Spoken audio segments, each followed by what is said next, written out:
No, I am not doing a TikTok dance, nor am I channeling my inner John Travolta. The routine you just saw me do was my rehearsal, because I'm about to do the performance of a lifetime. Literally, my life could depend on it. My stage is the driver's seat of my 2021 Ford Transit. I have a 2021 Ford Transit with an EcoBoost engine. It's been giving me electrical gremlins ever since I bought it. The latest one has got to be the wildest though. It started 2 weeks ago, right after I picked this up from a Ford service center to service something else.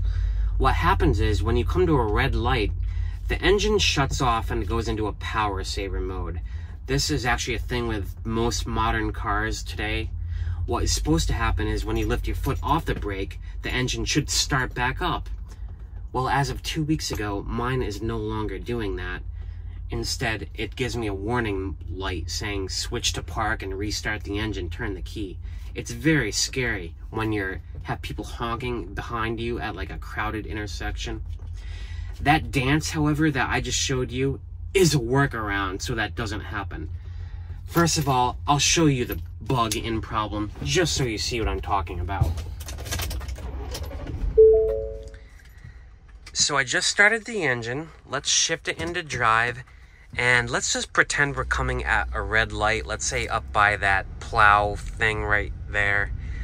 We'll just pretend the lot next to it is a red light. So I'll come up to there and I will stop just as I would as a red light. It's still in drive. Now, if you wait a second, the engine will shut off. Yeah, I think it's off now. Now, when I lift my foot off the brake to restart the engine, look at this. Shift to P and restart engine. Now, imagine that happening at every red light, at yields, at rotaries, like in live traffic. This thing is gonna kill me if I don't get it fixed. But there's a workaround. If I take out my seatbelt right before I come to the red light or wherever I need to stop, the engine never goes into that power saver mode. Here, I'll show you.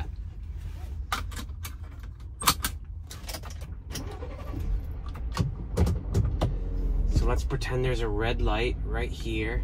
I'll bring it to a stop. Now, take out my seatbelt right away. Yep, the engine never goes into its power saver mode. So if I take out my seatbelt whenever I come to a red light, that can solve the issue in a way. Except that, of course, brings on a bunch of its own problems. For one thing, it's not safe to have my seatbelt off in live traffic. I could get pulled over for that.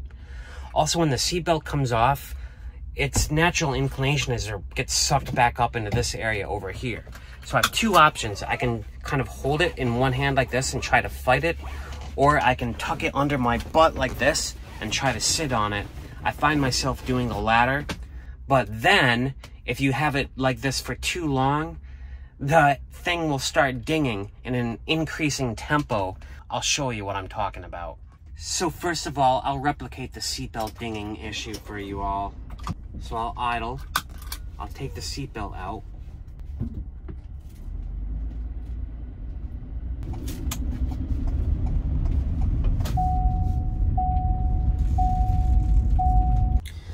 So yeah, imagine you're in stop-and-go city traffic. You're in danger of stalling at any moment. It's tense. You don't have your seatbelt in, and this thing just starts dinging furiously at you. I cannot take all the stimuli at once.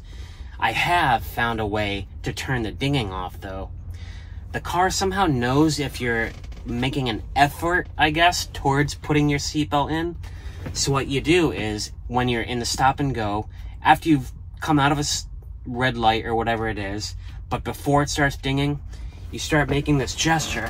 I take it out from under my butt, lift it up, and then put it down underneath my butt in that John Travolta move I showed you earlier.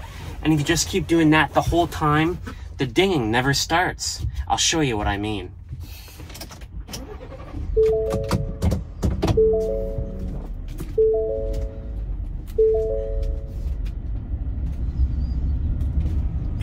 Okay, so we're going again. I have the seatbelt out, and what I do, put it under my butt, take it out, put it under my butt, take it out, put it under my butt, keep doing this. Now that seatbelt dinging should have started by now, folks. I'm now like 10 seconds in, 15 seconds into driving. I'm gonna make a big loop here. I think I can keep that dinging sound away if I just keep doing this over and over and over. Look at, I might actually come to a complete stop. How long have we been driving? Like, according to that clock, at least 30 seconds. The dinging is supposed to start like 15 seconds after detection. So we're doing pretty good. Just keep doing that John Travolta move, and I will bring it completely to a stop right up here. Let's see if I can make it. Put it into park. Boom.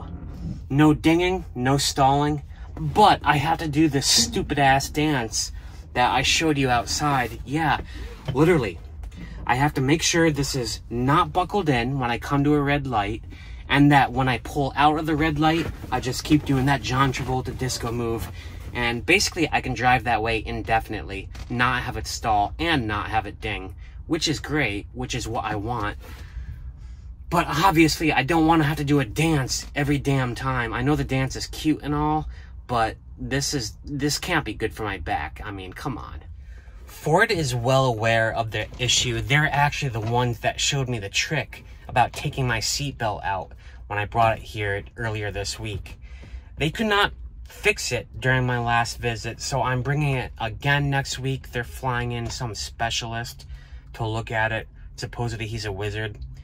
He asked me to take out all of my customer connection points on the battery.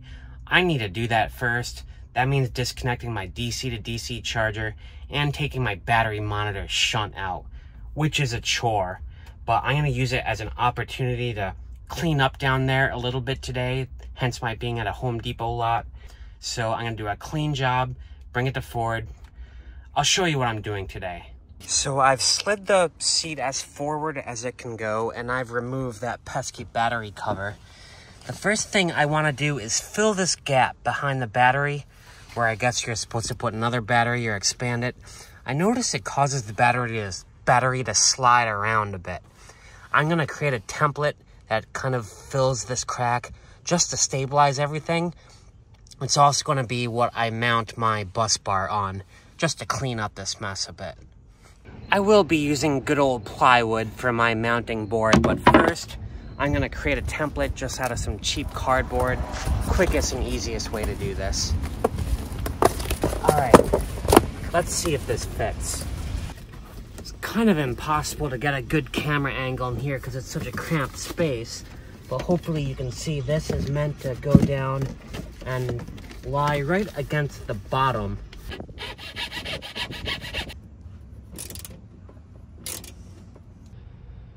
I don't know how well you guys can see, but look at that. It fits like a glove. That template really paid off. So I think I'm finally done. I cleaned up everything down here, labeled it. It's ready to bring to Ford tomorrow. Just gonna do a few things first. Let me show you guys exactly what I did today. So today was all about cleaning up these wires. I added a bus bar where I didn't have one before. Let me start with a battery. So the battery ground, which is behind this rubber thing right here, which connects to that node. By the way, I'm using dielectric grease for all of my connections now. That goes to a junction, which then runs into the shunt, the battery monitor shunt. Let me get that in focus. Now, to go from the shunt to the main bus bar that I'm connecting all the car grounds to, I use pure copper right there. I machined it perfectly. There should be no resistance across that. I labeled everything because once it's in that bus bar, you need to know what all the wires are. So this obviously says ground to car battery. The first one that comes off is the ground to the DC to DC charger. That is how I charge my lithium battery while driving. The last ground connection is what goes to, if I can get rid of the glare, it says ground. So that goes to the engine. Yeah, that goes right into the car.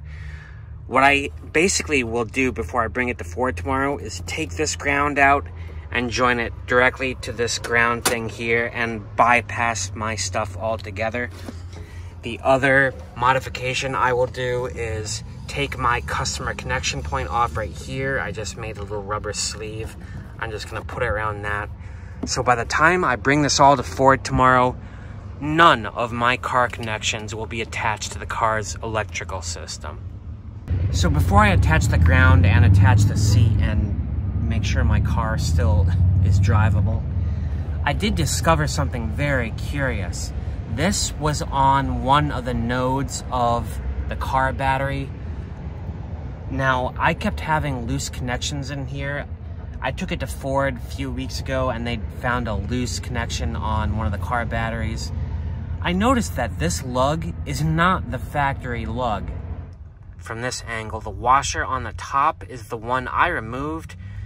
It's a different design and a different shape than the one on the bottom. And it just would not clamp around this finely machined angle down here. I don't know if I can actually show that, but it's too narrow at the bottom. It could never form a clamp around it. So I had to buy a new one of these at AutoZone. It was like 12 bucks.